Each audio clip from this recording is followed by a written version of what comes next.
It had then become another war front for Oakenfall because the elves living there refused to allow the Hansen family to plunder its resources. These two islands were only a few miles out to sea and could have posed a real threat to Oakenfall, but they were held in check by the intervening waters. It was more a war of words, with no side actively seeking conflict. However, this could not be said for the third and perhaps most fierce enemy of Oakenfall's peace. Towards the western edge of northern Niska stood the northern mountains and western reaches, a place of poor soil, hard stone, and even hardier people. Niska as a continent was home to both civilized modern humans and nomadic barbarian tribes. One of these tribes had become known as the Poles because of their unique pole axes made from the abundant black iron in the mountains. Because they remained in small tribes and were habitually battling each other, the barbarians of Niska used to present little more than an inconvenience, stealing from the odd trade caravan or pillaging a homestead. That was until around 10 years ago, when something changed. The Poles began to grow in numbers, and before the Hansens truly understood the threat facing them, they had lost the city of Northholme.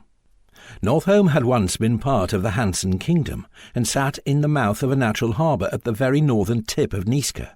It had fallen to barbarian rule and now stood as a constant source of outrage to the royal court. The occupied city stood behind what was the most volatile battlefront, which had been held at a stalemate for years. The war to keep the Poles at bay had lasted for almost a decade. The line drawn on the map in the Hansen Castle's war room, marking the battle lines, barely moved an inch per season back or forth over the small town of Briar's Hill, a trek of only some days north of Oakenfall. To some hearing this, it seemed like all the north was in turmoil, but that was not true, and even within the chaos, pockets of peace were to be found. On the border between northern Niska and the free states of middle Niska were the Ashmore Mountains, whose rocky peaks hid a magnitude of tunnels that were home to several small collectives of dwarves. The largest of these was the Goldhorn Kingdom, that stretched for miles throughout the mountains.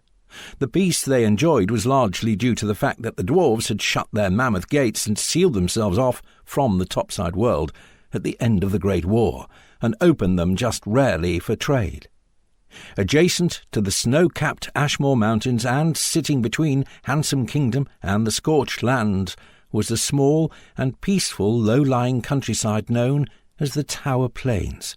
Its views to the horizon were barely broken by the sight of a tree or bush. However, it had one shadow that was cast against the sky for miles, a magnificent tower. The tower was home to the magic-wielding mages of Niska. Magic was dangerous, and those blessed, or cursed with it, scared those without it. Although mages had been vital in the defeat of the dragons during the so-called peace that followed the Great War, to avoid the fear and talk of witch hunters, the mages had established their own place of learning, away from cultivated lands. The mages' tower looked out over the plains of the north, and they had the best view of the mysterious scorched lands. Those ash-cloud-covered lands that had been the front for the Great War were used by parents for scaring their children, and secretly still scared the parents in their own hearts. Few alive had seen the battles, but tales of the burnt bodies of thousands of men, the lost cities and the charred forests that fell for the freedom of man, haunted the dreams of many. It had been such an event in the world that it changed the very calendar that the civilized races used for tracking the years. Tonight was not just an anniversary, it was the turning of a century. This night marked 100 AB, the first century of freedom. And this is where our story starts, just beneath the fireworks. Watching from a white stone balcony in the noble district of Oakenfall, a lone figure stood.